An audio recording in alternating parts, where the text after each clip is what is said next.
Bonjour à tous, bonjour mon pays. Merci de m'accueillir chez vous. Au sommaire de cette émission, aujourd'hui direction Tio. Nous assisterons au festival Tambeu. Nous allons revivre ces moments de conte avec notre ami Duke Menongo dans notre rubrique C'est bien de chez nous. Ensuite, nous parlerons coaching bien-être dans notre rubrique santé. Détails avec Anna Chiron dans notre rubrique On s'occupe de vous. Et enfin, pour notre rubrique Job et éducation, aujourd'hui, nous nous intéressons au métier de maître nageur. Mais avant de développer tous ces sujets, je vous propose de retrouver notre invité du jour.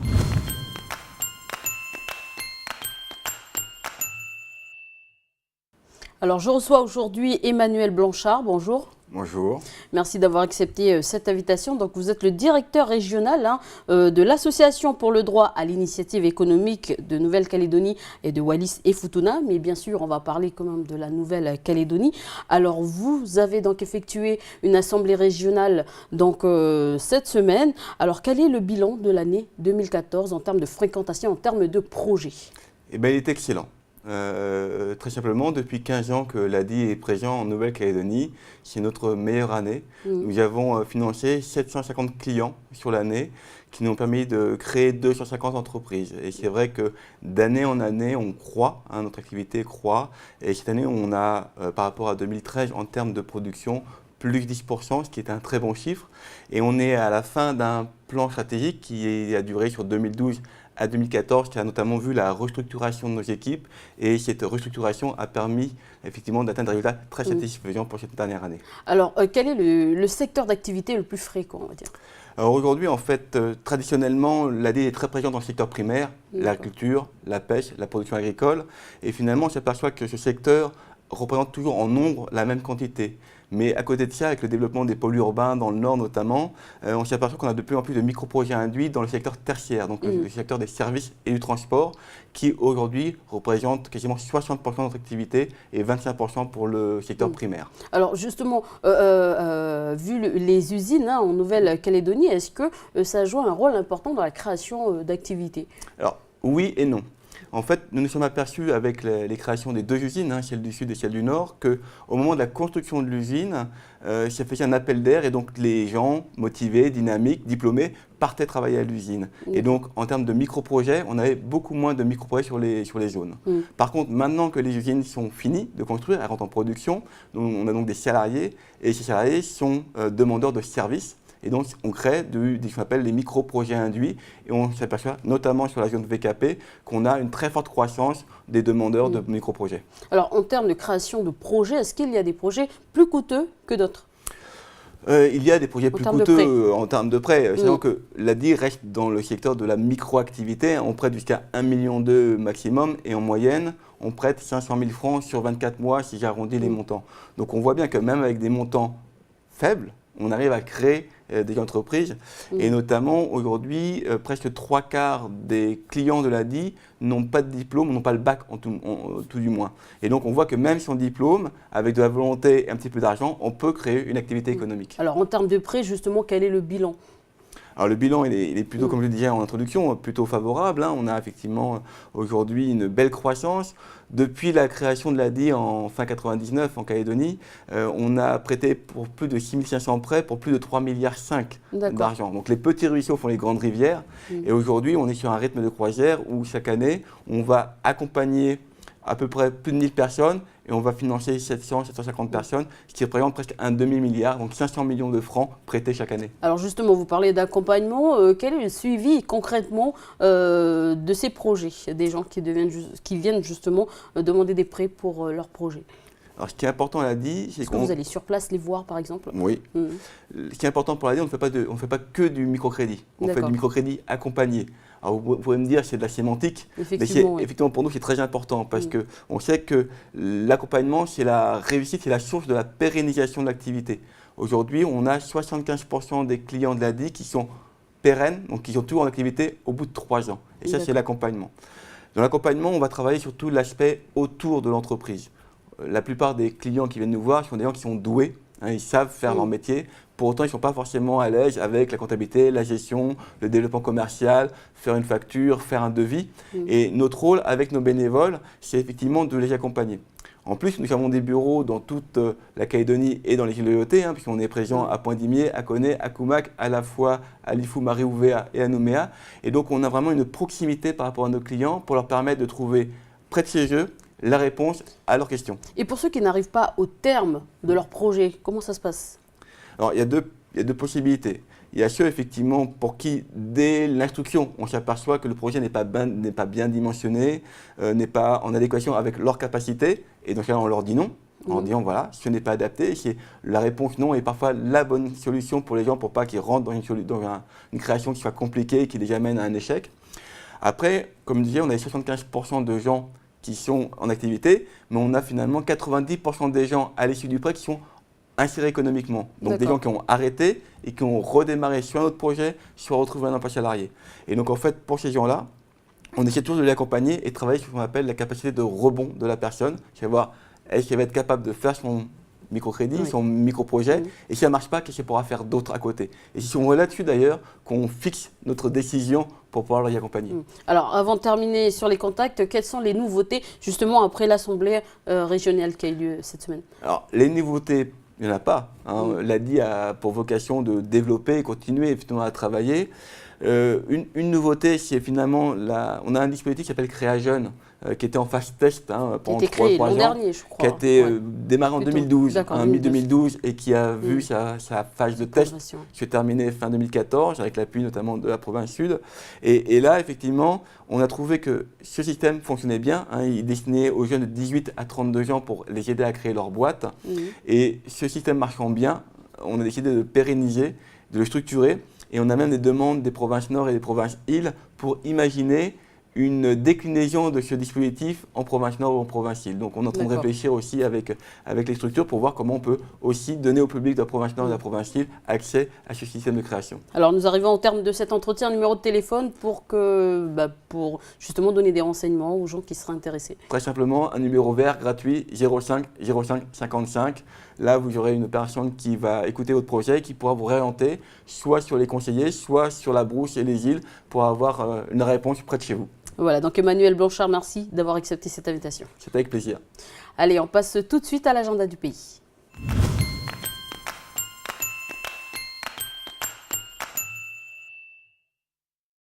Bonjour Anna, alors qu'est-ce qu'on peut noter dans nos agendas? Bonjour Élise et bonjour à tous. Alors sortez vos crayons, vos bouts de papier. Il y a plein de choses à noter encore aujourd'hui dans notre agenda. On commence avec les permanences juridiques gratuites, et ça se passe en province nord. Alors c'est Julie Berrois, la juriste, qui est chargée de ces permanences. Et elle sera le lundi 23 mars du côté de Pointe-d'Imier, à l'annexe de la province nord, de 8h à midi. Ensuite, le mardi 24 mars, elle se rendra à Vaud, au centre d'accueil des femmes en difficulté, à Témala, et elle y sera de 8h à midi aussi. Ensuite, elle va se déplacer vers Koné. Là, elle y sera le mercredi 25 mars, et ça se passe à la case du marché, de 8h à midi aussi. Et enfin, à Pointe-Boute, elle y sera le jeudi 26 mars, et là, ça se passe à la mairie, de 8h à midi. Et j'allais oublier qu'elle ira aussi sur Wailou. Et là, elle va tenir ses permanences au dispensaire le vendredi 27 mars. Et c'est de 8h à midi également. Voilà, j'espère que vous avez tout noté. Donc, notez les jours de passage de la juriste. Et puis, pour la suite, on parle des impôts sur le revenu. Donc, oui, c'est l'heure des déclarations. Sujet qui fâche, mais il faut s'y atteler. Alors, si comme moi, vous avez quelques petits soucis, vous n'aimez pas trop tout ce qui est paperasse à remplir, ne vous inquiétez pas, les agents des services fiscaux sont à votre disposition. Ils vont vous aider, ils seront un peu partout sur le territoire. Donc, on commence par la mairie d'Ouvéa. Ils sont à Ouvéa aujourd'hui même, de 9h à 11h et de 12h30 à 16h30. Et ça se passe à la mairie, j'avais oublié de le préciser. Et ils y seront aussi demain de 7h30 à 11h30 et de 12h30 à 15h30. Ensuite d'Ouvéa, ils iront sur Marais, donc à la mairie de Tadine, le jeudi 19 de 8h30 à 11h30 et de 12h30 à 16h. Et enfin, le vendredi 20 mars, toujours à la mairie de Tadine, de 7h30 à 11h30 et de 12h30 à 15h. J'espère que vous avez retenu les horaires. Et pour le Nord, il y a des choses qui se passent là-bas?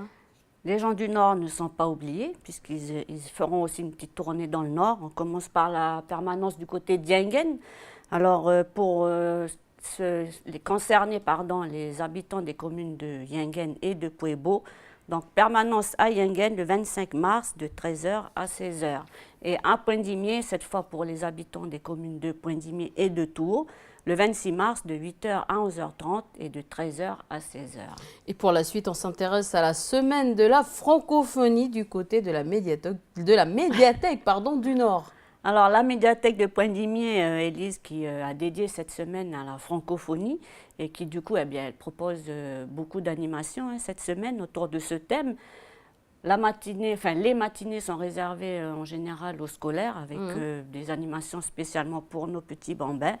Alors, ils auront, par exemple, aujourd'hui des jeux autour des mots. Il y aura aussi une possibilité de participer à une dictée, mercredi et jeudi.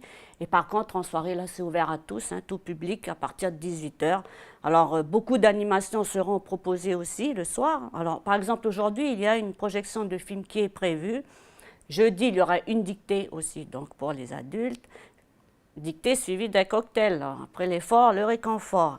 Et le vendredi, eh bien, de 18 h à 20 h, on pourra venir s'amuser autour de jeux de société qui seront mis à disposition du public. Voilà un peu pour le programme de la semaine de la francophonie à Poindimié. Voilà, donc un très beau programme. Est-ce que tu peux nous donner le contact de la médiathèque? Justement? Oui, bien sûr, Élise. Si vous désirez plus d'informations, vous pouvez contacter la médiathèque de Poindimié au 42 67 00. Ou alors par mail, c'est possible aussi, à l'adresse suivante, info@mednord.nc. Et on poursuit avec nos fameuses, les avis de coupure de courant électrique pour demain. Coupure de courant, Élise, qui concerne alors cette fois-ci la commune de Koumak. Donc tu le disais, demain de 6 h à 10 h et ça concerne en particulier alors, le bas village, l'avenue Émile Frouin, Georges Baudoux, le lotissement Ballonde, les rues Annequin, Camille Girard et la rue Géman. Il y a encore une deuxième coupure qui est prévue, cette fois de 8 h à 12 h, cette fois sur Pandop, Paéa et le village. Et bien sûr, comme d'habitude, si les travaux se terminent avant l'heure prévue, le courant électrique pourra être rétabli sans autre préavis. Voilà, et on termine cet agenda en musique, Anna. Une petite note de musique pour bien finir notre agenda. Alors là, on va du côté de Koné avec l'annexe du Conservatoire de musique et de danse qui informe tout le monde qui reprennent cette année encore une formation qui concerne le MAO. Le MAO, c'est la musique assistée par ordinateur. Alors, c'est une formation qui est accessible à toutes celles et ceux qui veulent soit découvrir ou alors approfondir leurs connaissances avec le logiciel Logic Pro. Les cours, ils sont dispensés les lundis, mardis et jeudis de 17 h 30 à 20 h et aussi le mercredi de 15 h à 17 h 30. Donc, ça se passe au complexe culturel de Koné.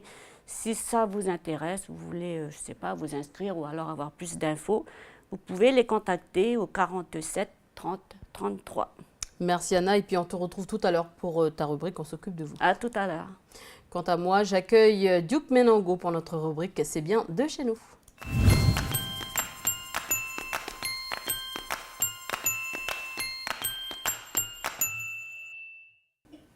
Bonjour Duke, alors aujourd'hui on va parler du conte et surtout de l'importance de la parole ici chez nous. C'est ça Élise, alors bonjour Élise, bonjour à vous à la maison.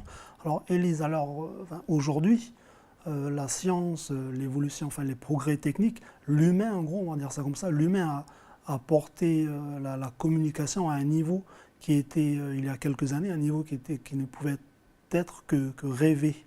Mais on fait de nombreux constats aujourd'hui sur les bienfaits de cette évolution par rapport aux moyens de communication. Mais à côté de tout ça, les effets néfastes qui pèsent quand même lourd dans notre manière d'évoluer un petit peu. Si on prend l'exemple d'Internet, c'est un outil qui s'est largement démocratisé. Et puis tout le monde a accès à un torrent d'informations. Et le danger, c'est que tout le monde n'utilise pas, utilise pas ces infos à bon escient.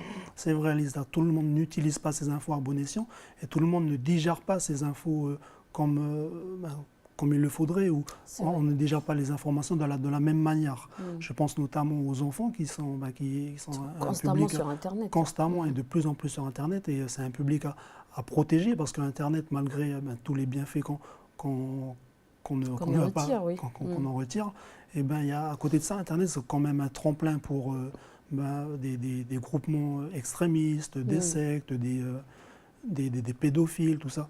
Et malgré qu'il y a des moyens de protéger un petit peu ce public-là fragile, entre guillemets, ce public enfant, eh ben, Internet, c'est tellement vaste, tellement complexe que ces barrières, elles sont facilement détournées aujourd'hui, Élise. C'est vrai qu'il y a un autre aspect aussi des choses qui rejoint un peu ce constat, c'est que c'est l'évolution des médias. C'est énorme. C'est vrai, aujourd'hui, n'importe qui à travers le monde peut s'improviser reporter. Il suffit qu'il prenne son téléphone portable, qu'il prenne des images, et puis avec Internet, eh ben voilà, il le partage au reste du monde. Ça, c'est pas négatif du tout, parce que à un moment donné, les informations ont été transmises et étaient un petit peu gardées par certains groupes ou une certaine classe un petit peu sociale. Mais aujourd'hui, voilà, comme tu disais tout à l'heure, Internet permet de démocratiser un petit peu tout ce torrent d'informations dont on a accès aujourd'hui. Et nous, à notre échelle, ici au pays, eh ben, même nous, en tant que petits cailloux du bout du monde, la petite île qui flotte au milieu de l'océan Pacifique, mais aujourd'hui, on a notre chaîne de télé. Aujourd'hui, il suffit qu'on allume la télé, on aille sur la chaîne 10, et puis voilà, on voit les gens du pays partager des informations, et puis partager la parole du pays. Et puis voilà, aussi en un clic, on a la télé, et puis maintenant en un clic, des frangins, des frangines qui sont à 22 000 km en métropole ou au Canada ou ailleurs dans le monde, ils peuvent aussi avoir accès à aussi nous voir partager ce qu'on partage à travers notre télé ici au pays, quoi, Élise. C'est vrai que notre culture, dans notre culture, la parole occupe une place importante. Donc une simple parole peut mener justement à des alliances de clans, mais la parole des parents d'abord à la maison, bien sûr, est plus importante que jamais. C'est vrai qu'aujourd'hui, on parle beaucoup de déviance de la jeunesse, on parle beaucoup de délinquance. Là, dernièrement, il y a un quotidien local qui a répondu des dossiers sur la délinquance par rapport à la jeunesse kanak. Ce qu'ils oubliaient de dire, c'est que la délinquance, ce n'est pas un phénomène lié à une ethnie ou à la jeunesse kanak. Oui, c'est tout le monde. C'est un phénomène mondial, c'est ça. D'où l'importance de revenir à des pratiques, surtout en termes de communication, des pratiques qui sont naturelles, des pratiques qui sont toutes simples. Je pense notamment le fait de se déplacer, aller rencontrer sa maman physiquement, aller rencontrer une amie, un grand-père, un vieux ici au pays, et puis voilà, échanger une parole, échanger un regard. C'est vrai qu'on arrive même à se communiquer par téléphone. Moi, je suis dans ma chambre et ma sœur est dans la cuisine. On se communique comme ça. On ne descend même plus pour recevoir. C'est vrai. Grave. Ça me fait penser à une artiste métropolitaine, une Française, je crois que c'est Anne Romanoff, qui dans un de ses sketchs, elle disait avec Internet, on est tellement proche de celui qui est au bout du monde, tout ça, parce que voilà, il y a Facebook, il y a Skype, il y a tout ça, là, qu'on oublie d'être, à cause de cette proximité-là, le paradoxe, c'est qu'on est très loin de sa maman, parce qu'on n'échange plus avec sa maman, on ne prend plus le temps de parler avec son petit frère ou son papa. Du coup, d'où l'importance de la parole, surtout ici, pour nous, en tant que petit peuple océanien. Et puis, dans ce cadre-là, c'est un petit peu dans cette démarche-là d'insister sur l'importance de la parole que le festival Timbeux, c'est un festival de conte international, il a été créé, puis il a été mené. Ça s'est déroulé sur la commune de Thio. Et puis on a de la chance d'avoir notre collègue Mara Lourde qui s'est rendu justement à ce festival à Thio, et puis qui nous en a ramené ce petit reportage que je vous propose qu'on regarde ensemble.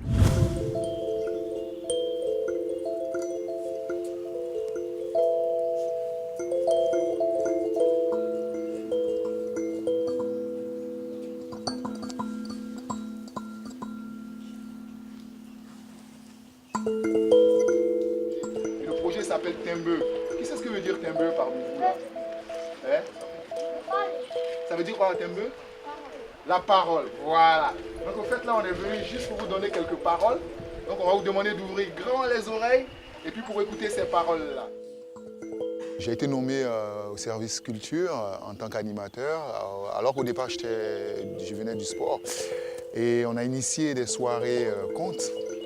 Et donc on essayait de dénicher sur la commune des personnes, ressources qui pouvaient dire des contes, donner des paroles. Et des fils en aiguille, on a trouvé 3, 4, 5 personnes. Et puis la sauce a commencé à prendre. Et on s'est dit, mais si on faisait aussi appel à d'autres personnes extérieures, et on a vu plus grand, et si on faisait encore appel à d'autres personnes plus extérieures à la Nouvelle-Calédonie, c'est comme ça est né le Festival international du conte de Tio.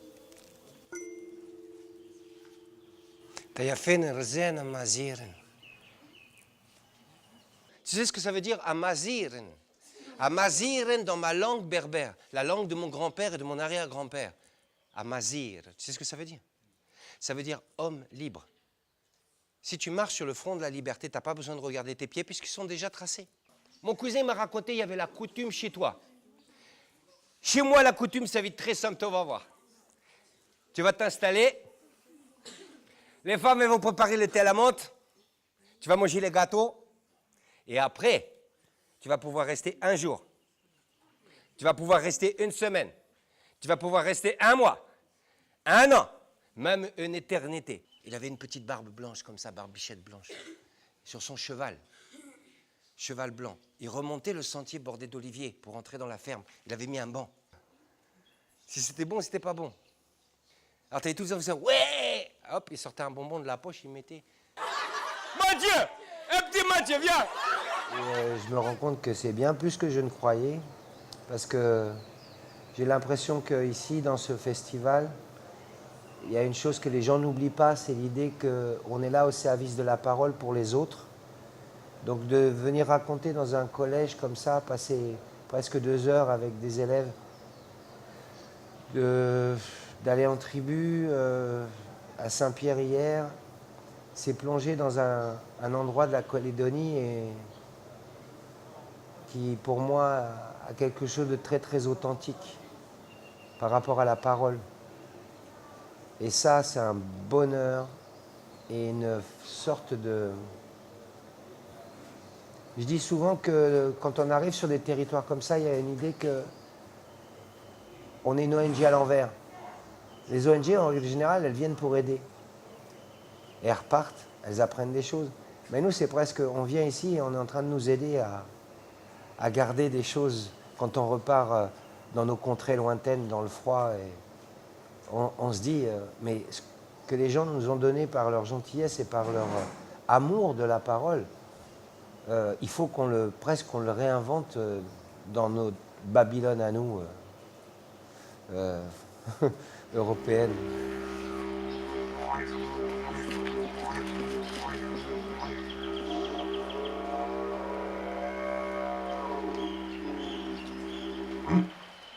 C'était à l'époque du temps du rêve.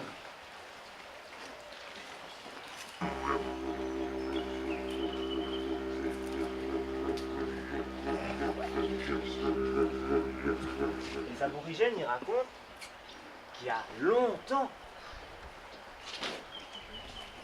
dans le ciel, il n'y avait pas d'étoiles. Et comme il n'y avait pas d'étoiles, eh ben, il n'y avait pas de soleil non plus. Du coup, il faisait tout le temps noir, comme quand on ferme les yeux et on met les mains devant. Faites comme ça, fermez les yeux et mettez les mains devant. Est-ce que vous voyez quelque chose? Non. Eh bien, imaginez que dans l'histoire, c'est comme ça, mais tout le temps.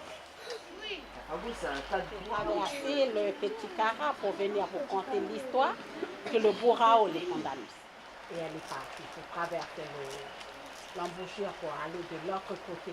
Et ça, c'est un trésor. Quand vous allez faire ça à votre maman, elle vous aimera encore plus, votre maman.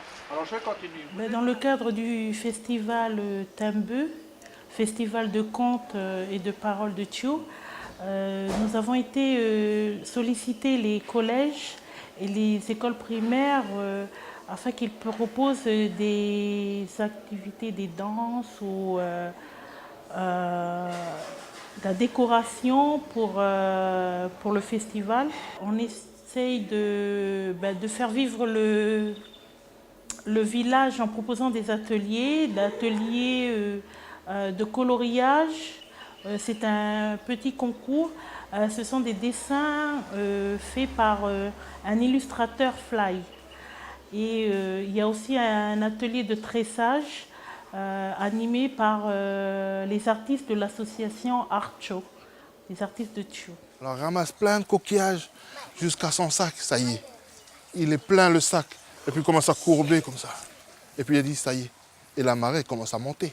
Il dit c'est le moment de partir. Alors elle va là-bas. Et puis elle arrive là-bas, puis il y a beaucoup d'enfants. Ces petits-enfants sont comme vous. Qui veut manger le poulpe? Comme c'était un grand poulpe, on va partager en plusieurs. Un petit pour toi, un petit peu, un petit peu. Qui veut manger la banane? Ce festival est organisé dans un but, on va dire, tout simple.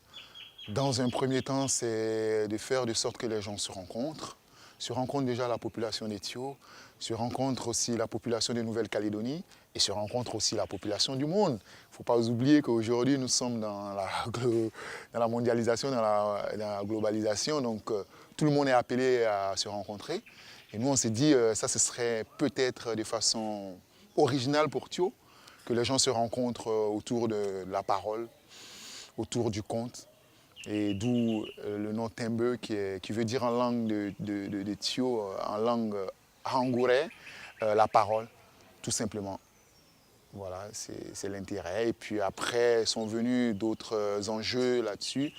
C'est la transmission, c'est le collectage, c'est justement garder ces choses qui sont essentielles. Voilà, c'est la parole donnée. Nous sommes dans un monde où les choses vont très très vite aujourd'hui. Et ce simple petit moment de parole, d'attention, d'écoute, ça nous permet de redevenir tout simplement des hommes, quoi. Voilà, c'est vrai que les conteurs incarnent un peu ce côté naturel de la communication qu'il ne faut surtout pas perdre. C'est un peu pareil, je veux dire, chez nous ici, les réunions de famille, les réunions de clan, ça c'est des choses vraiment à ne pas manquer. C'est vrai. Donc voilà, et puis c'est un peu ce que font les poètes, donc du coup, c'est pas plus mal. C'est vrai, dernièrement, Élise, dans un de nos nombreux échanges là, ici sur ce plateau-là, on parlait d'une chose toute simple, c'est le fait que voilà, aujourd'hui, à cause de tout ce qu'il y a à côté, de Internet, et puis pas qu'Internet, mais voilà, la télé, et puis on est de plus en plus... on a de moins en moins de temps à consacrer à l'autre. Du coup, même le fait de prendre le dîner ou le petit déjeuner ensemble, tous en famille, c'est quelque chose qui se perd. Et puis, on disait, je sais que tu t'en rappelles, c'est que voilà, les dimanches, par exemple, quand on va, pour ceux qui vont à la messe, et puis après, on se rejoint autour de la table, et puis on partage ensemble le repas. Mais c'est aussi un moment de partage de paroles, parce que c'est le moment que le papa ou la maman va choisir pour nous donner des conseils sur... nous donner des conseils qui vont nous aider à nous développer, nous en tant que jeunes. Des fois nous remettre sur le bon chemin. Nous remettre sur le bon chemin. Et puis voilà, c'est des choses toutes simples qui se perdent. Et puis le fait que les conteurs réussissent à réunir un petit peu un public, réunir une audience et puis échanger là physiquement en direct avec eux, c'est important parce que voilà, tout à l'heure on parlait de délinquance, de tout ça. C'est parce que malgré tout ce progrès au niveau technologique par rapport à la communication, malgré tout ça, eh ben, on perd certaines choses qui sont importantes pour la construction d'un individu, on va dire ça comme ça. Et surtout chez nous, ici au pays, parce que nous, on a l'école primaire, le collège, tout ça, le système éducatif français. Mais à côté de ça, nous, on a notre propre école ici. Et puis comment dire ça, une chose importante à ne pas négliger, ne pas négliger dans cette école-là, dans cette démarche qui est propre un petit peu au pays, c'est le fait d'aller voir le vieux, là, pour une vieille de la tribu, pour leur demander de partager des informations, partager des paroles qui sont importantes dans la tribu, dans le clan, importantes pour le pays. Aujourd'hui, c'est des choses qui ne se font plus beaucoup. Là, tu sais que dernièrement, là, c'était pendant les fêtes de fin d'année, tout ça, on a coutume d'aller fêter la bonne année et de souhaiter la bonne année aux vieux, oui. à nos parents, tout ça. Et puis, c'est des moments que nos vieux, sur lesquels ils sautent parce qu'eux aussi sont conscients. Ils profitent, c'est ça. Ils sont eux aussi conscients du fait que voilà, on n'échange plus assez naturellement, quoi, en direct, en live comme ça. Et puis voilà, tout ça pour dire que c'est important. La parole ici au pays, c'est important. Et puis on encourage les conteurs, on encourage les jeunes surtout à revenir à cette démarche-là, la démarche naturelle d'aller en quête de la parole chez les vieux. Voilà, donc merci Duke de nous avoir parlé de la parole donnée. Et puis on te retrouve jeudi. Merci Élise et merci encore à vous à la maison de nous avoir suivis. Quant à nous, je vous propose de retrouver Anna Chiron pour la rubrique On s'occupe de vous.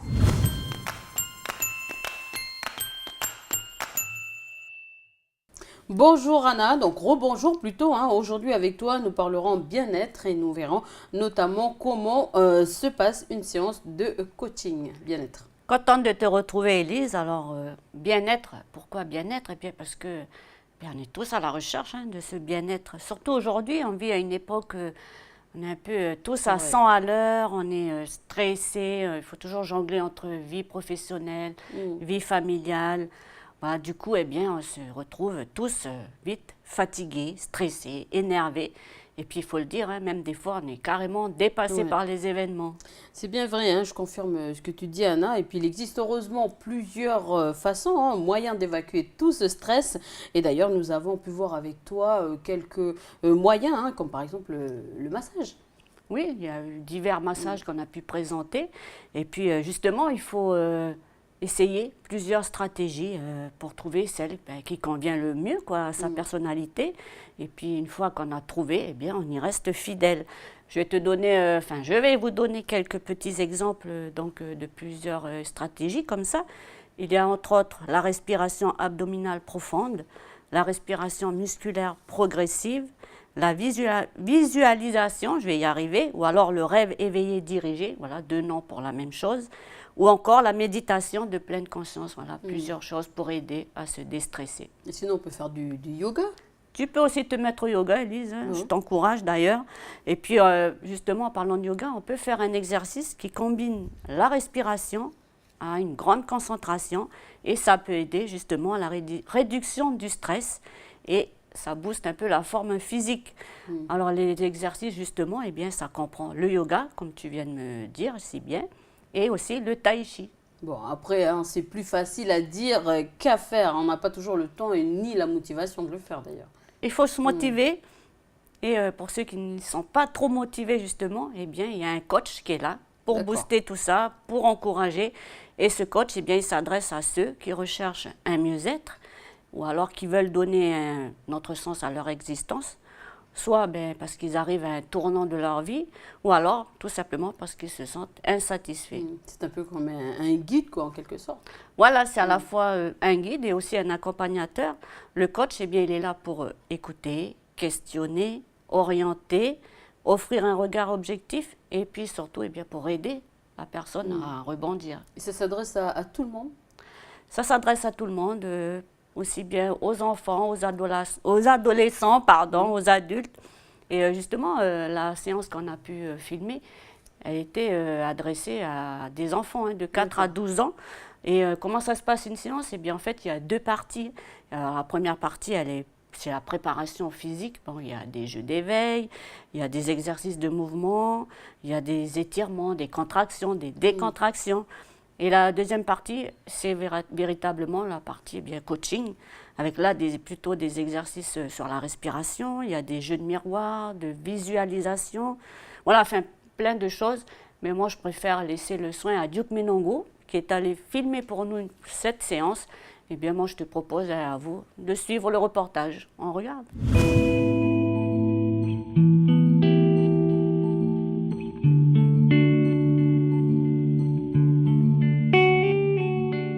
Le training coaching pour les enfants et les adolescents que j'ai créé il y a 2 ans à peu près. Ça apporte la confiance en eux, le bien-être, la concentration.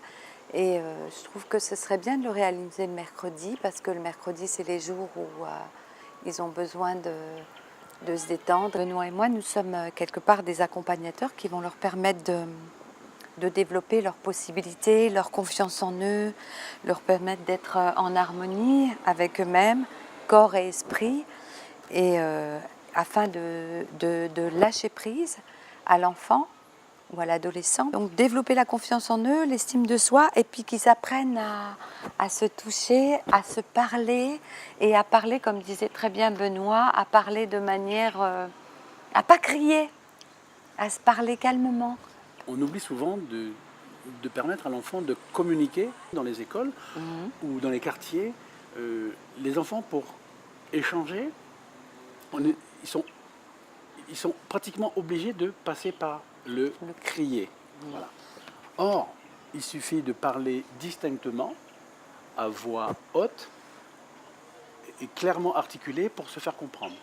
Dans mon rêve, j'ai trouvé que quand on arrive, après que toi t'as dit le mot, après elle arrive un petit peu. Ah, c'est parce que quand j'ai dit bon, maintenant il faut rire, et toi dans ton rêve t'as rigolé, c'est ça? Oui. Bon, bah super, vas-y. Le déroulement en fait de l'atelier, de la séance, il commence par une prise de conscience de son corps. Donc on fait travailler les enfants, les ados, par le mouvement, par la préparation physique, du mouvement du corps. Comme ça, une fois qu'ils se sont un peu fatigués, on va dire, on peut travailler sur la concentration, sur le travail de l'image de soi. Le regard de l'autre, l'image de soi, le toucher, les 5 sens, l'ouïe, l'odorat, la vue, le goût, le toucher. Voilà. Et puis la 3e partie, c'est gérer ses émotions. Alors là, on les fait travailler sur les émotions, sur la respiration et la valse des émotions. On passe par le rire, les pleurs, la tristesse, les peurs, voilà, la joie, enfin voilà, la surprise. Voilà, on passe par la valse des émotions. Et après, ça va gagner, bien sûr, sur la confiance en eux. On ferme les yeux. 1, 2. Attention, je me souviens, j'étais triste ce jour-là, j'ai pleuré, même moi. J'ai pleuré. On ne rit pas, on pleure. Allez, c'est à vous. 3.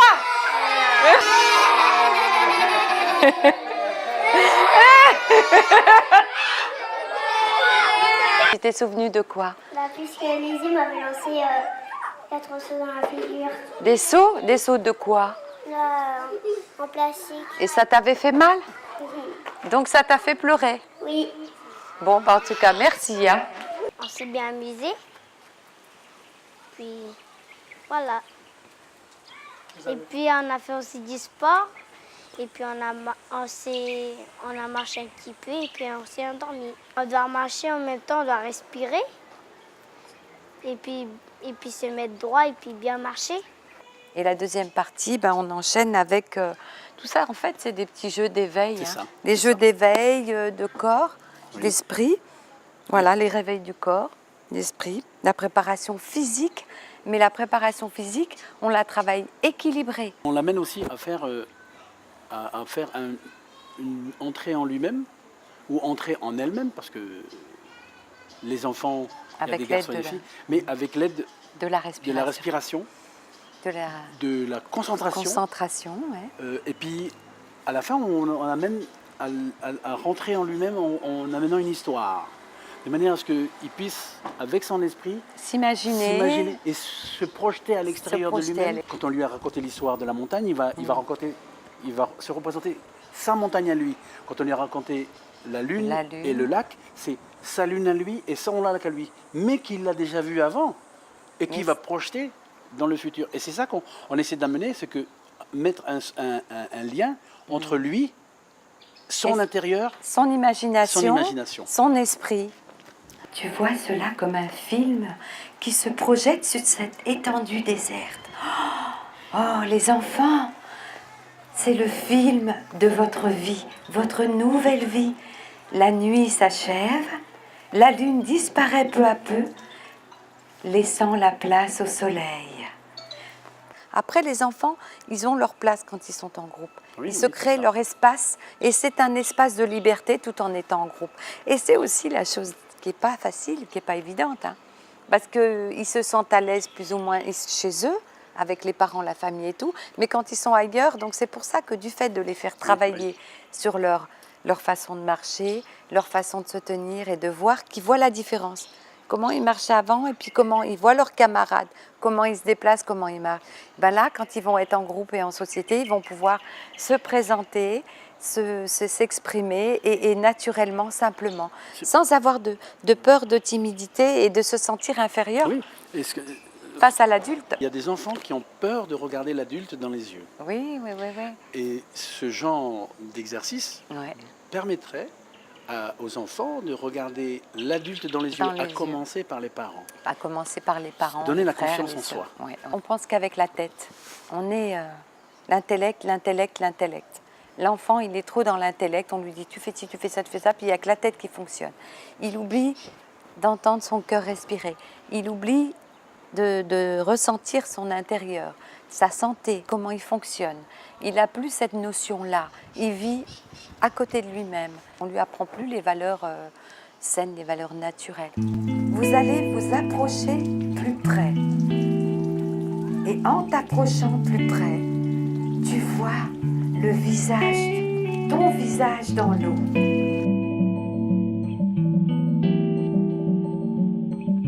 Voilà, j'aurais bien envie de tester moi aussi. Ben, faut y aller, Élise. Hein. Si tu veux, je t'accompagne. Hein. Comme ça, on sera deux, on va s'encourager mutuellement. Le coach. Voilà. Et puis, en tout cas, les jeunes, ils ont l'air d'apprécier. Alors, hein, pas de peur à avoir. Et je voulais juste, pour terminer, faire une petite précision. Parce que à la différence d'une thérapie, le coaching, lui, il ne répond pas à une souffrance psychologique, mais au besoin de comprendre, d'appréhender une situation nouvelle et puis de rétablir un équilibre. D'accord, donc c'est un accompagnement. Voilà, c'est un peu ce qu'on disait tout à l'heure, voilà, un accompagnement avec un professionnel personnalisé et qui permet donc d'obtenir des résultats concrets après, hein, que ce soit dans la vie professionnelle ou alors même dans sa vie privée. Bon, eh bien, merci Anna pour toutes ces explications. On te retrouve demain pour l'agenda. Avec plaisir, à demain. Allez, on retrouve notre rubrique fin bon.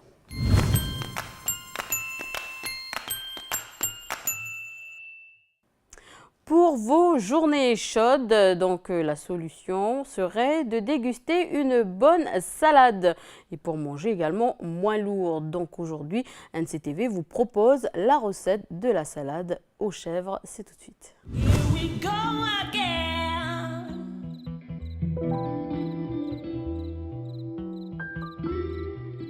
Alors aujourd'hui, on va voir une salade de chèvre chaud pané. Alors pour ça, on va avoir besoin de salade, d'une aubergine, courgettes, une tomate, du chèvre croûte ou chèvre paille, 2 blancs d'œufs, de la chapelure avec un petit peu d'herbe de Provence dedans et pour la vinaigrette, de la moutarde, sel, poivre, du vinaigre balsamique et de l'huile d'olive. Et on aura également un petit peu de miel pour finir la salade. Alors, on va commencer par tailler notre aubergine et la courgette. Donc, on met de côté tout ce qu'on ne va pas utiliser. L'aubergine, on va la trancher pas trop fine, ni trop épaisse. Donc là, pour une personne, on peut dire 4 à 5 tranches, plus si on est gourmand. Et la courgette, on va la couper en deux, encore en deux et en demi-quartier. Donc là, la moitié d'une courgette, ça va suffire. Ensuite, notre chèvre, donc pareil, on va couper des petits palets de cette taille-là à peu près. Là, vous avez 2 cm. Et voici. Et on va ensuite passer à la cuisson des légumes. Donc pour les légumes, on va faire une cuisson simple à l'huile d'olive dans une poêle avec de l'huile chaude et on va faire confire ça tout doucement. Donc voilà, dès que ça commence à dorer, on peut retourner les petites aubergines. Alors les courgettes également.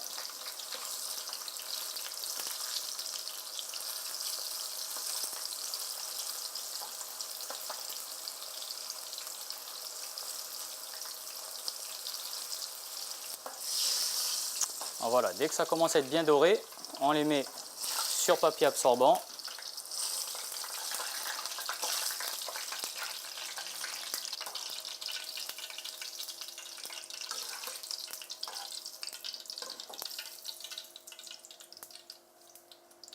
Voilà. Et on passe à la suite de la recette. Donc on va maintenant passer à la panure des petits rondins de chèvre. Donc on va les tremper une fois dans du blanc d'œuf et dans la chapelure. On les enrobe bien.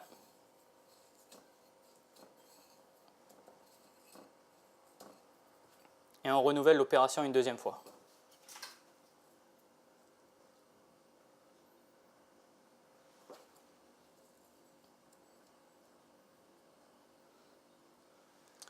Voici pour avoir un bon croustillant.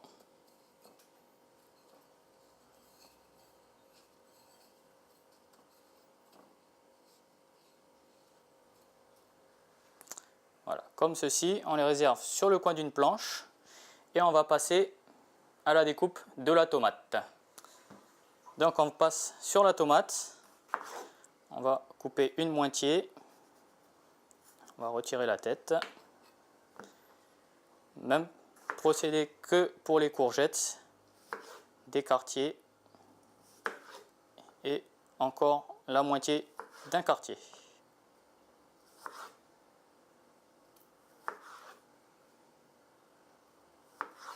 Donc voici une demi-tomate, nous suffira. On va maintenant passer à la vinaigrette. Donc pour ce faire, j'ai ma moutarde, je vais l'assaisonner avec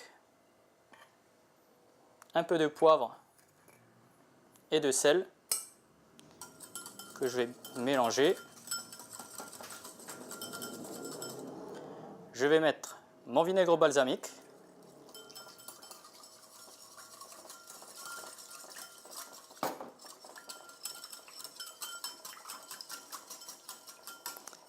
Et maintenant la monter avec l'huile.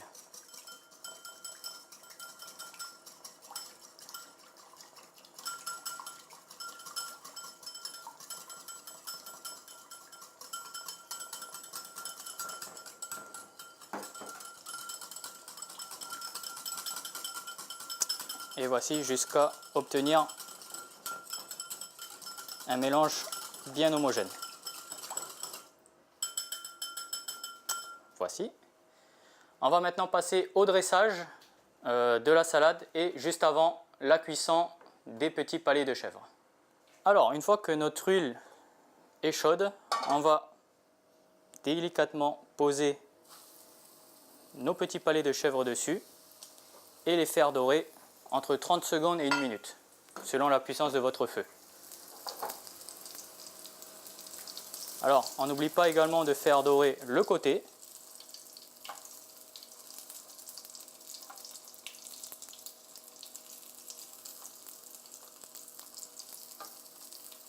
Alors, si à la maison vous avez une petite friteuse, profitez-en.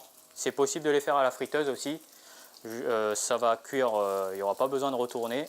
Tout sera fait uniformément. Je les retire, je les réserve sur ma petite assiette. Donc on va maintenant passer au dressage de l'assiette. Donc on va mettre notre salade dans un petit saladier, mélanger déjà avec une bonne cuillère de vinaigrette. Donc mettez des gants, ça sera mieux, plus hygiénique.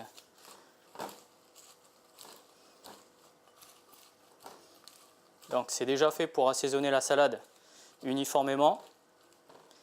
Et ensuite, on va la dresser en assiette.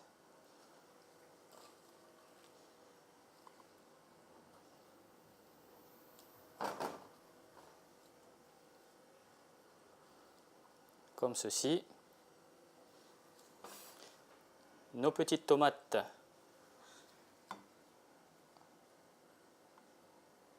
en quinconce.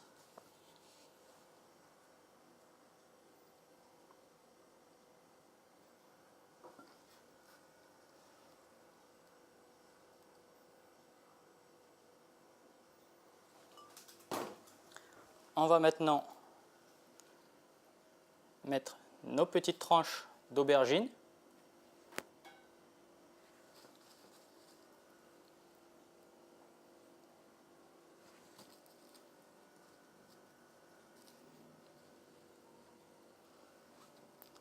Et nos petits bâtonnets de courgettes.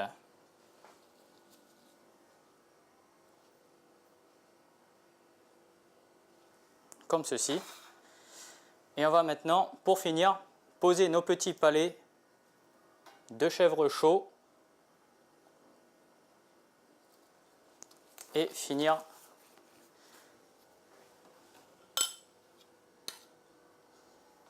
on fait un petit tour avec la vinaigrette pour assaisonner donc tout ce qui est légumes.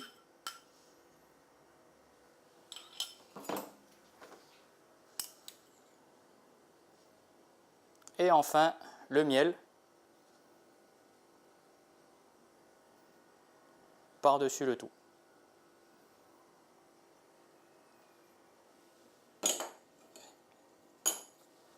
Et voilà, l'assiette est prête à être mangée.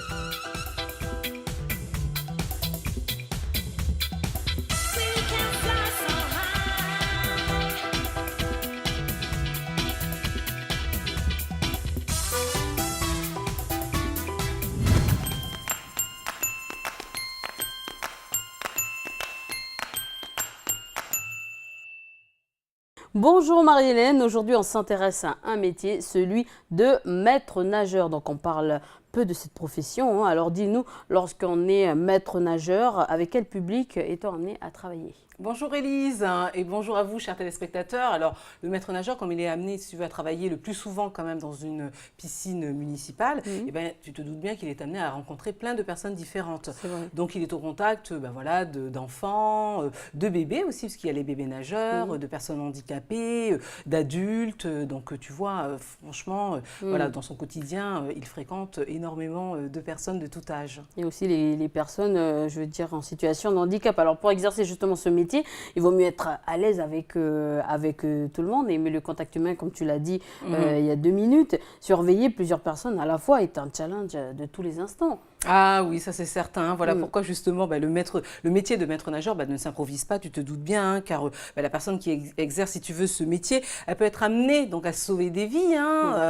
Donc voilà, il suffit qu'il y ait un malaise ou qu'il y ait une difficulté quelconque, le maître nageur doit pouvoir être capable de réagir, si tu veux, dans la seconde qui suit pour aider la personne. Et si tu veux, bien évidemment, il est apte à prodiguer, si tu veux, les premiers soins ou à utiliser toutes les techniques appropriées pour voilà, ramener quelqu'un, si tu veux, si toutefois elle est victime d'un malaise. Alors la responsabilité d'un confié, un maître nageur, elle est grande. Tu t'en doutes bien, Élise. Donc il faut pouvoir bénéficier d'une formation de qualité pour assurer justement la sécurité des baigneurs et voilà, en tout lieu, et notamment donc, dans les piscines publiques. Alors, en période de grande fréquentation, les maîtres nageurs doivent être encore plus stressés que d'habitude, puisqu'ils sont là à solliciter. Ben oui, c'est ça. Justement, c'est pour ça que un professionnel averti, si tu veux, doit pouvoir garder son sang-froid, quelle que soit la situation, en fait. Exactement. Donc, à partir du moment où on est dans l'eau, on le sait, il y a un danger potentiel qui existe. Donc, voilà, l'attention du maître nageur est primordiale, et puis le fait qu'il soit concentré en permanence, en fait, pour surveiller, voilà, de manière optimum, on va dire, voilà, le bassin d'eau, on va dire ça comme ça, et pour accourir au plus vite s'il se passe quoi que ce soit. Alors la surveillance des baigneurs n'est qu'une mission du maître nageur, mais qu'est-ce qu'il est amené à faire d'autre? Si tu veux, il veille également à la sécurité en fait, sanitaire des baigneurs, puisqu'il vérifie en fait, que le pH de l'eau, le pH c'est le fameux indicateur, si tu veux, de la qualité de l'eau, et que ce fameux pH en fait, soit correct pour permettre, si tu veux, une baignade en toute sécurité. Parce que l'objectif, c'est que les personnes qui viennent se baigner à la piscine n'attrapent pas, si tu veux, voilà, des maladies en fait. Imagine, comme c'est fréquenté par pas mal de monde, on imagine un petit peu l'hécatombe s'il y avait un souci. Ensuite, il est aussi chargé chargé de préparer en fait le bassin. Donc c'est lui qui va veiller à ce que les lignes d'eau, tu sais, qui séparent en fait souvent les couloirs de natation, c'est souvent pour les piscines olympiques, ce genre de choses, soient en place. Il va également, si tu veux, vérifier que les toboggans aussi qui sont utilisés soient en état. Donc tu vois, il a plein de choses comme ça à observer. Et puis il gère également, si tu veux, le poste de secours, Élise.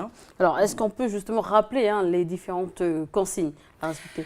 Les différentes consignes, de toute façon, on va le voir dans le reportage, c'est au niveau surtout de la tenue de bain à avoir, mais c'est aussi de veiller à ce qu'aucun enfant ne court aussi autour du bassin. Donc si c'est le cas, il est aussi là pour rappeler, si tu veux, la consigne de sécurité et assurer, si tu veux, que les personnes, s'assurer que toutes les personnes respectent la réglementation, en fait, qui est donc affichée en général, tu l'as vu, dans les piscines. Ensuite, il est aussi capable de soigner une blessure si toutefois tu as un enfant qui a glissé et qui s'est fait mal. Alors, on fait également appel aux maîtres nageurs pendant les cours de natation, enfin pour les cours de natation. Exactement, Élise, parce que le maître nageur, figure-toi, c'est aussi un éducateur sportif, donc il est capable d'enseigner et d'encadrer. Donc effectivement, il va coacher des activités de ce type-là. Donc on a parlé des bébés nageurs, donc il apprend aux bébés à nager, il apprend aussi aux adultes à nager, aux seniors. Il est aussi là pour s'occuper des femmes enceintes qui ont envie de se détendre aussi pendant leur état. Ensuite, quoi d'autre? Il s'occupe aussi de l'aquagym. D'accord. Les jeunes femmes qui veulent faire de l'aquagym aussi. Water polo. Exactement. C'est vrai que c'est une discipline qui se développe. D'accord. Le volleyball dans l'eau. Il y a beaucoup de sports comme ça. Tout à fait. Donc il est là pour assurer la sécurité. D'accord. La sécurité, puis surtout aussi, il est là pour assurer l'animation. Il est capable aussi d'animer en tant qu'éducateur sportif. Tu sais, ça fait aussi partie de ses compétences. Donc tu te doutes bien effectivement qu'il doit être capable de mettre en confiance les gens, puisqu'on sait qu'apprendre à nager, c'est un moment qui est très particulier quand même pour les individus. Moi, je sais que j'ai eu du mal à apprendre à nager, je l'ai appris sur le tard. Voilà. Toi aussi, Élise? Moi, c'est mon papa qui me lançait dans l'eau. Allez, tu apprends à nager. Mais bon, c'est vrai j'ai failli aussi me noyer quand j'étais enfant. Donc, du coup, apprendre à nager, c'est un moment, on va dire, qui est important. Donc, on a besoin d'être très bien entouré. Mais je te propose effectivement qu'on rejoigne, si tu veux, un maître nageur qui officie du côté de Poinigné, à la piscine municipale. Donc, Aurélie Chiron l'a rencontré pour vous, chers téléspectateurs. On regarde de suite son reportage.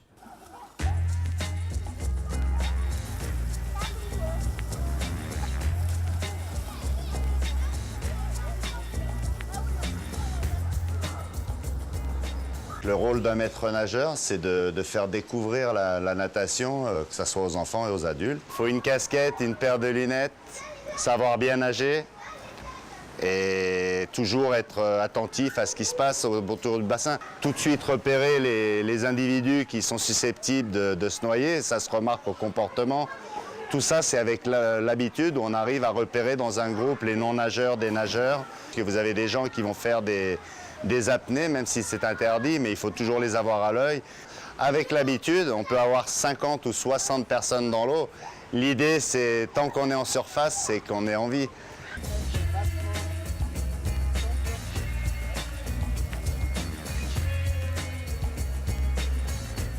Tout ce qui compte, en effet, de toute façon, c'est la sécurité des usagers. Pas d'accident, pas de noyade. Et on est des bons maîtres nageurs, puisqu'on n'est pas à l'abri d'un accident. Il peut y avoir n'importe quel, un malaise cardiaque, il peut y avoir une vraie noyade et on ne l'a pas vu, c'est tout à fait plausible. On ne doit pas et pousser, c'est tout. Le reste, vous vous amusez normalement, il n'y a aucun problème, vous êtes avec vos encadrants. Moi, je suis là aussi pour vous surveiller, mais vous les écoutez, d'accord? Ensuite, qui est-ce qui ne sait pas nager? Là, normalement, tout le monde sait nager. On va commencer. Vous avez piscine jusqu'à quelle heure? Midi. Ça veut dire que là, pendant une demi-heure, vous allez aller au petit bassin pour commencer. Ensuite, on pourra venir dans le grand bassin. OK? Oui. Pendant une demi-heure, on ne prend pas de matelas, on ne prend rien, on s'amuse là-bas. Et ensuite, je vous donne les tapis et tout ce qui va avec. C'est bon? Oui. OK? OK. Il y a beaucoup d'accidents au niveau des chutes, puisque ce sont des endroits glissants. Il y a beaucoup d'accidents sur des gens qui pensent savoir nager, qui se fatiguent, qui attrapent des crampes. Et régulièrement, on va chercher que ce soit des enfants ou des personnes. Même à Poindimier, il y a beaucoup d'enfants qui partent tout seuls au milieu du bassin et qui n'arrivent pas à revenir. Donc voilà, on est obligé d'aller les chercher. tu mets aux petits là-bas. Va dans l'eau. Je fais exprès de leur mettre des roses aux garçons. C'est pour changer un peu. Je suis régisseur de la piscine en même temps, donc j'encaisse, je rends la monnaie, je fais l'entretien donc des sanitaires, puisque lorsqu'il y a du monde, automatiquement les toilettes, tout ça sont à nettoyer quotidiennement. Et je m'occupe aussi tous les matins et le soir de la maintenance de la piscine, c'est-à-dire du traitement des eaux, le chlore, le pH de l'eau.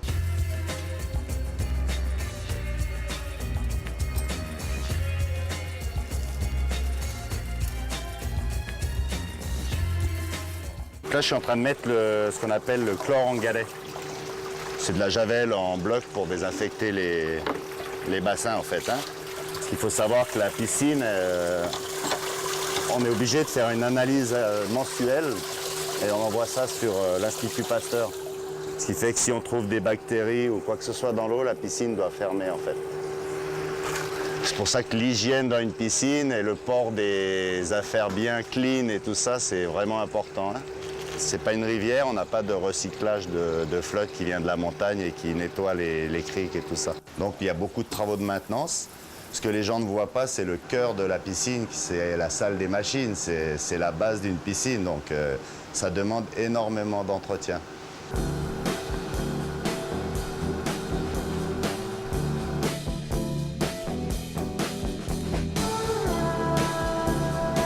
Donc là, on est dans le cœur de la piscine. Donc je disais, c'est ce que les gens ne voient jamais.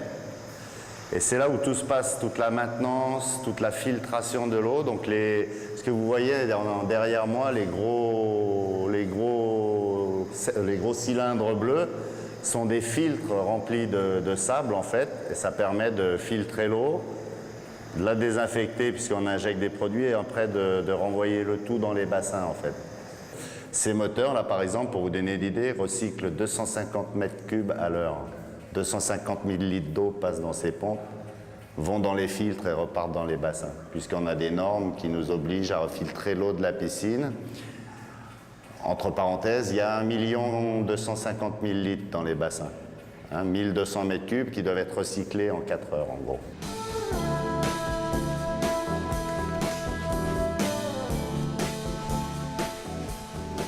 Je suis arrivé en Calédonie dans les années 90, où j'ai exercé ma profession de maître nageur pendant 6 années sur Nouméa.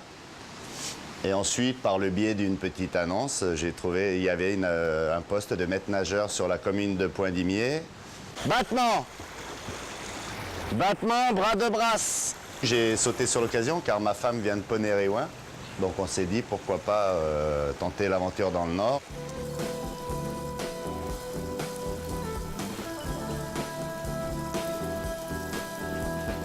Cette piscine a été fermée pendant le cyclone Betty en 1996. Elle a réouvert dans les années 2000 avec moi comme maître nageur et chef de bassin puisque je suis le seul à travailler sur l'établissement. Donc je m'occupe de ce qui est toute la maintenance et de toutes les activités qui tournent autour de la natation, que ce soit au niveau des écoles, particuliers, clubs. La mission, c'est que la piscine, elle tourne sur les 9 mois de l'année avec le moins d'interruptions possible, le plus de régularité et puis que tous les usagers soient contents en fait. Hein. On est obligé de faire la natation scolaire, de faire la natation publique, de faire les cours d'apprentissage pour les enfants, de faire les cours de gym aquatique parce que c'est une des missions, c'est de la détente pour les adultes et de participer aux activités sportives, entre parenthèses, au niveau des clubs, puisqu'on a un jeune qui, malgré notre petit club, a été en équipe de France Espoir il y est resté 2 ans et est parti en France sur un pôle espoir. Et on espère en avoir un autre d'ici quelques temps. Notre difficulté première pour la piscine, c'est qu'elle ouvre que 9 mois de l'année, puisque nous avons un problème, nous n'avons pas de chauffage comme dans les piscines de Nouméa où à partir de mi-avril, fin avril, les piscines commencent à être chauffées. Alors que nous, la piscine redescend en température à partir de fin avril, donc les gens ne viennent plus, les écoles ne viennent plus. Et on se retrouve un peu sur 4 ou 5 mois de vraiment la piscine pratiquement à l'arrêt, quoi. Je travaille en fait plus de 10 heures par jour. Et je compense justement pendant la fermeture où je prends mes congés annuels je prends mes récupérations et surtout, une piscine comme celle-ci doit être vidangée une fois par an.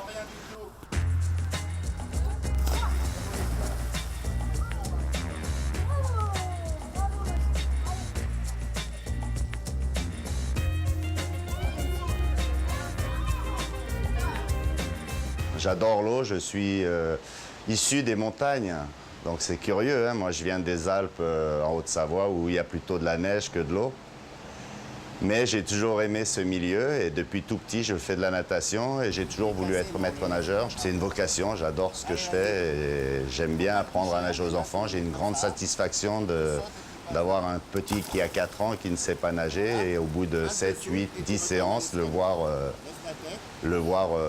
nager tout seul, tomber dans l'eau, revenir au bord. Ok, on va le faire au grand bassin maintenant.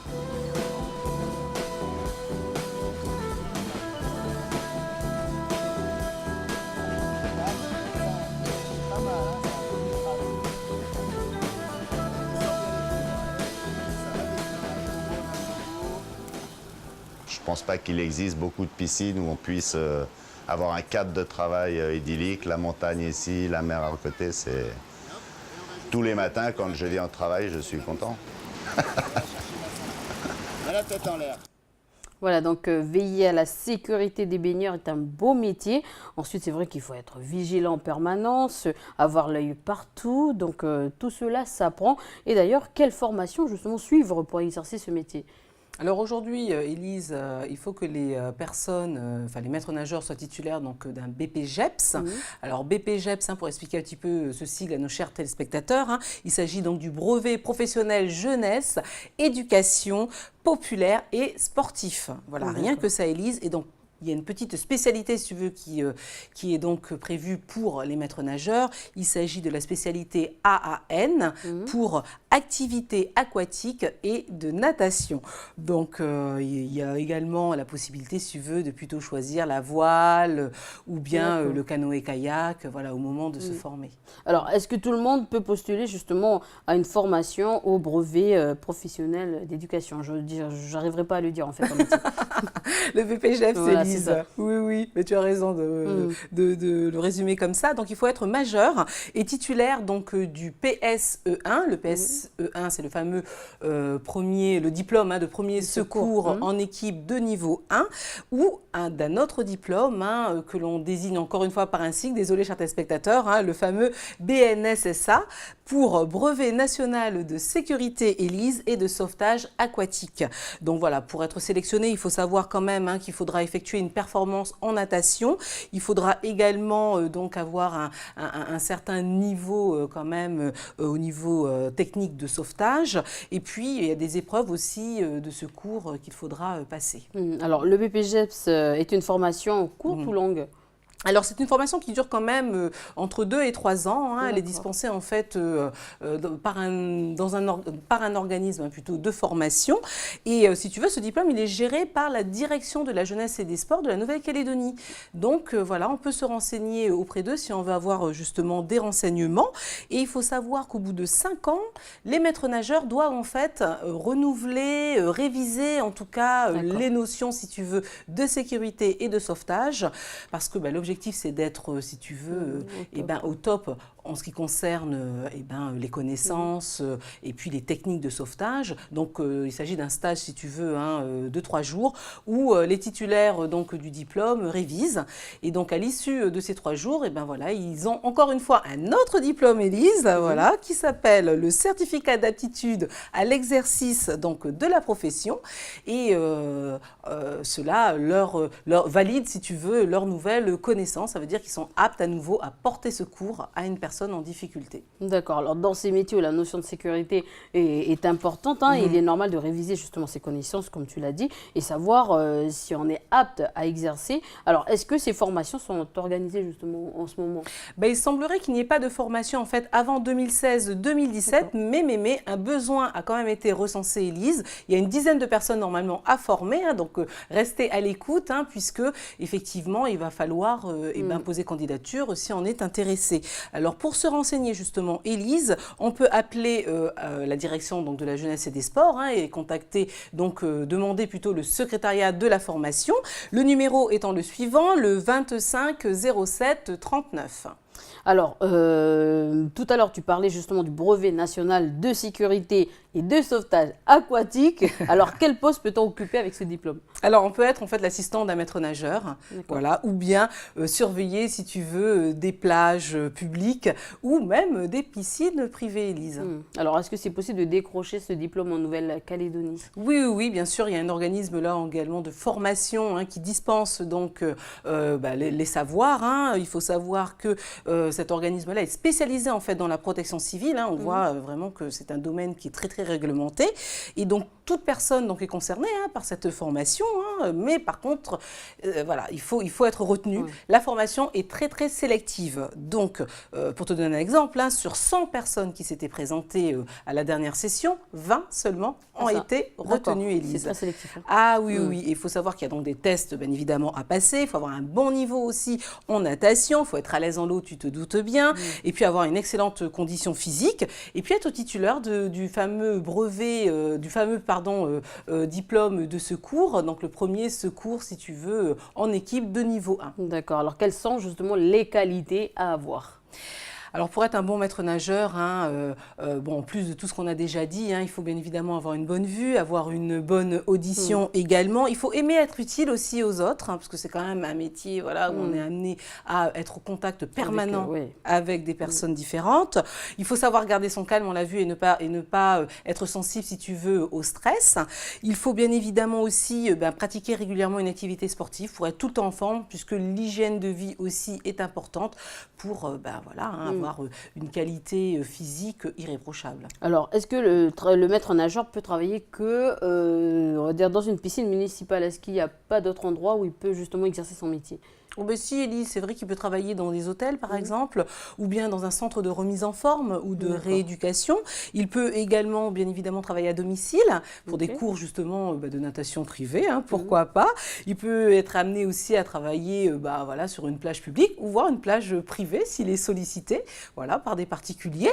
Et puis, c'est aussi une activité, en fait, qui s'exerce en libéral. Donc, il y a plein de perspectives, en tout cas professionnelles, pour ces maîtres nageurs. Ok. Alors, avant de terminer, est-ce que tu as une information concernant le secteur de l'animation? Oui, Élise, figure-toi qu'il y a une formation en fait là qui va débuter dans quelques semaines. Il s'agit donc d'une formation pour devenir animateur occasionnel. Et donc la formation en question s'appelle donc le fameux BAFA. Le fameux BAFA, première base, le stage de base BAFA, pardon. Il s'agit donc de la première étape pour devenir animateur, puisqu'on sait qu'il y a plusieurs étapes justement à passer. Et il faut donc se renseigner auprès de l'association CMEA Poirot. Alors, quelle date cette formation? Alors, la formation, elle se déroule du 21 au 28 mars, donc du côté de Wailou. La formation va se dérouler donc du côté de l'internat de la commune. Et puis, pardon, j'ai pas donné le nom exact de l'association. Il s'agit de l'association CMEA Poirot. Alors, un numéro de téléphone pour se renseigner? Oui, bien sûr. Il faut donc appeler le 47 14 71 ou vous rendre directement dans les locaux de l'association CMEA. Ça sera plus simple comme ça. Voilà. Et les locaux donc se trouvent à la tribu de Thiers, du côté de Poindimier, Élise. Voilà, donc merci pour toutes ces informations et puis on te retrouve. Donc une autre date à retenir plutôt pour les inscriptions plutôt. C'est ça, Élise. Merci. C'est moi qui termine vite alors qu'il y a d'autres informations. Vas-y, Marilène. Alors, c'est vrai qu'il faut quand même dire à chers téléspectateurs que les inscriptions se clôturent en fait bientôt. Donc, le mercredi 18 mars, c'est donc demain. Donc, voilà, faites-vous connaître au plus vite si vous êtes intéressés. Voilà, merci Marie-Hélène pour toutes ces informations et puis on te retrouve jeudi. À bientôt, Élise. Au revoir. Voilà, c'est la fin de cette émission. Merci de nous avoir suivis. Tata à tous.